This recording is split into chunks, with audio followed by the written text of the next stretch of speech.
Hello and welcome to part 2 of my series on setting up the Spirit Flybarless controller. If you have not watched part 1 yet, it may be a good idea to go and do that now. But it is possible to carry on watch this video without going through all of that initial setup, but you'll miss some comments here and there on the actual why that is. By the way, I have a playlist on YouTube with all my Spirit videos, so you can easily find all the related stuff. Now that we've done the initial configuration in part 1, we are ready to move on to the channel configurations. And this is not in the radio, this is in the Spirit controller itself. I am not covering the radio setup here. I have done so in other videos. Again, go and look at my playlist to see that. In this video, we will be looking at focusing purely on the settings in the Spirit unit itself.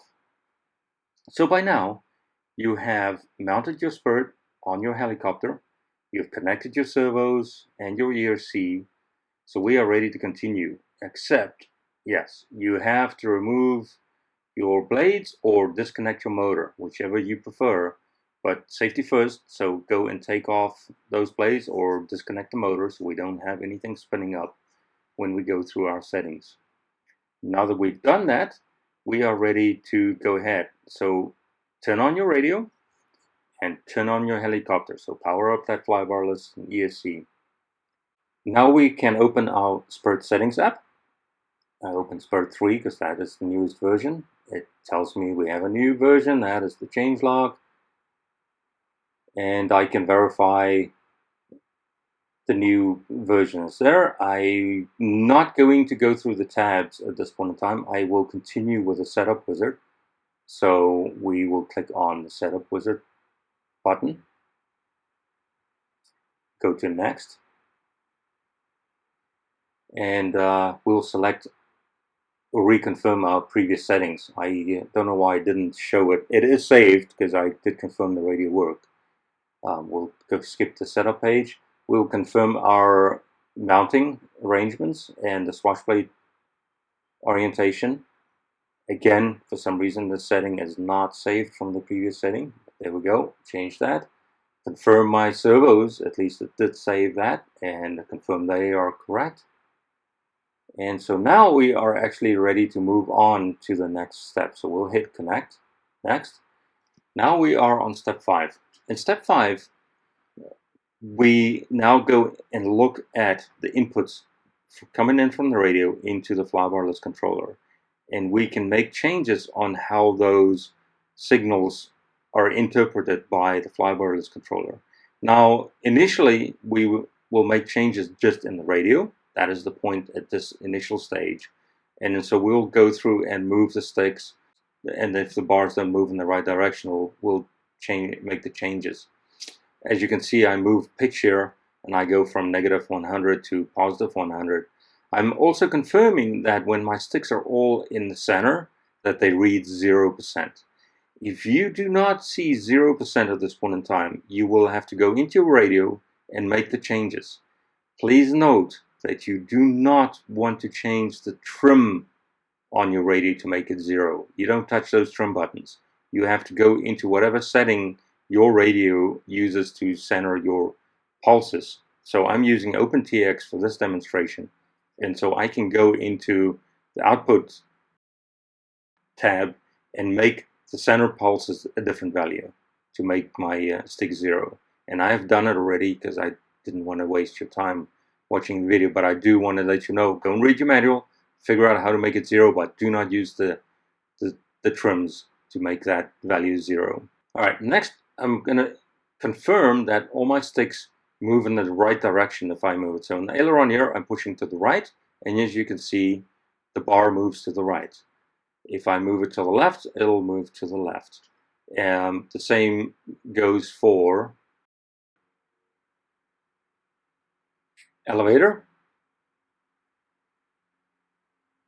If I move it down, it goes down. If I move it up, it goes up. That's all good, and I confirm my ailerons again, my elevator. Next, I will look at pitch, so that's my throttle stick going up and down, as well as my rudder. If I move it to the left, to the right, it goes to the right. Move it to the left, it goes to the left. Now you'll notice that my throttle says unassigned, and so does bank. You can see I move it up and down, nothing moves there. The reason for that is that by default, the system believes you will use your actual receiver to drive your throttle. And if you're using your ESC to drive your governor, then that is not a bad thing necessarily. But if you want the Spirit to drive your governor, or if you don't have an output on your receiver, like I don't have an output in my receiver because I have a R1 Plus, then you go and click on layout. In layout, you'll see here my throttle is unassigned, my bank is unassigned. And I will go ahead and confirm all my channels here again, but I will assign channel 1 because I know that is my channel on my radio, that is my throttle. And if I move it, well, if I take the throttle lock off here, and this is why you take your blades off, in case something starts moving, and then move your throttle, you will see that I am now getting my inputs from the throttle. So that's all good. Next, I will go to my bank and assign it a channel as well. I know I already set up channel 7 on my radio. And then I will go to the functions here on the right. Now, if you want to use stabilization or rescue function, you can use two things. You can either use the gyro negative value or you can use a switch. I prefer a switch, so I will select stabby function here and then assign channel 8 to it because that is the channel I set up on my radio for my rescue mode. So that gives us all our switches that we need to control the functions on the Spirit unit at this point in time. Before we close this tab, make sure all your sticks are in the right position for a fail-safe condition and click on Set Fail-Safe. This way, the Spirit now has default values for a fail-safe condition. Okay, so now we have moved all our sticks, we confirmed everything is moving in the right direction. We go to the next step, which is step 6. In step 6, we are done with radio as far as making settings on it.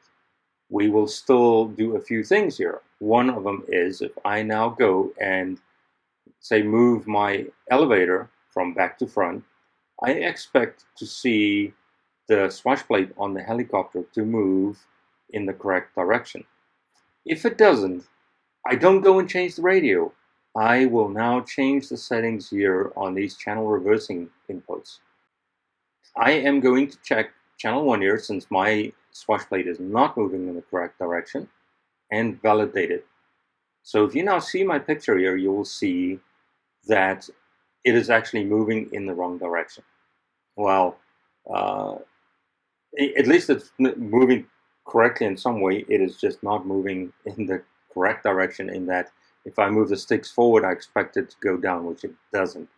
So since it's 180 degrees out of, I will exactly reverse my settings. I will move channel 2 and 3, which is now my 2 back controls for my swash plate. Now check my input again for my swash plate, and you'll see that as I move my elevator, the swash plate is moving properly in this case. One down. Next, we will just verify that the aileron or roll is working correctly. So that is done. Everything looks good with this. I will now move my pitch and check that. So my throttle stick, if I move that up and down, or collective if you like, it needs to go up and down. If not, in the right direction. So if I move my stick up, I expect to see the swash plate go up. If not, if this is not the case, I can hit reverse here, but as you can see, mine is moving in the correct direction, so no need to change that. At this point in time, we'll move the helicopter to validate and verify that the swash plate is moving in the correct direction. If the swash plate isn't moving in the right direction, then you missed some setup somewhere in the previously, because at this point in time, things should work correctly. But just to verify, I will move the helicopter to the left and expect to see my swash plate move up on the left side. Same if I move it to the right, it should move up on the right side. Move my helicopter into forward neck, it should lift up in the front. And if I pull back on the helicopter, the back should lift. And there we go. Now we're going to look at our tail, and we'll move the tail. And I'm looking for the slider to go into the proper direction when I move the tail. In this case, it is not moving correctly. And so I will go to channel 4 and check channel 4. And then rotate my helicopter again to make sure that is done. Note, I didn't even touch my radio at this point in time. I am just looking at that condition to be correct. I expect my radio to move that stick in the correct direction, and I can validate that as well now by moving my stick and just making sure everything is moving as expected. Now my servos are set up. My swash plate is moving in all the right directions. All the work is done as far as the basic configuration of the helicopter. There's a few more things we need to set up, including how do we zero the pitch of our helicopter at midpoint. And I will cover that in the next video. So thank you for watching at this point in time, and like, subscribe, and look out for my part 3 on the Spirit settings.